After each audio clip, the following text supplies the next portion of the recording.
The King in Yellow. Written by Robert W. Chambers. Narrated by Oliver Thompson. The Repairer of Reputations. Part 1. Ne raillons pas les fous, leur folie dure plus longtemps que la nôtre. Voilà toute la différence. Toward the end of the year 1920, the government of the United States had practically completed the program, adopted during the last months of President Winthrop's administration. The country was apparently tranquil. Everybody knows how the tariff and labor questions were settled. The war with Germany, incident on that country's seizure of the Samoan Islands, had left no visible scars upon the Republic, and the temporary occupation of Norfolk by the invading army had been forgotten in the joy over repeated naval victories and the subsequent ridiculous plight of General von Gartenlauber's forces in the state of New Jersey.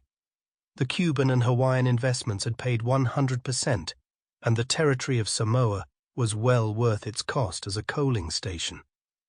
The country was in a superb state of defense. Every coast city had been well supplied with land fortifications. The army, under the parental eye of the General Staff, organized according to the Prussian system, had been increased to 300,000 men, with a territorial reserve of 1,000,000, and 6 magnificent squadrons of cruisers and battleships patrolled the 6 stations of the navigable seas, leaving a steam reserve amply fitted to control home waters. The gentlemen from the West had at last been constrained to acknowledge that a college for the training of diplomats was as necessary as law schools are for the training of barristers. Consequently, we were no longer represented abroad by incompetent patriots. The nation was prosperous.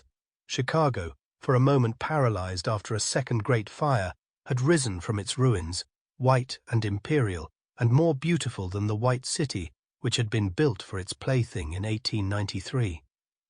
Everywhere good architecture was replacing bad, and even in New York a sudden craving for decency had swept away a great portion of the existing horrors. Streets had been widened, properly paved and lighted, trees had been planted, squares laid out, elevated structures demolished, and underground roads built to replace them. The new government buildings and barracks were fine bits of architecture, and the long system of stone quays which completely surrounded the island had been turned into parks, which proved a godsend to the population. The subsidizing of the State Theatre and State Opera brought its own reward. The United States National Academy of Design was much like European institutions of the same kind. Nobody Sample complete.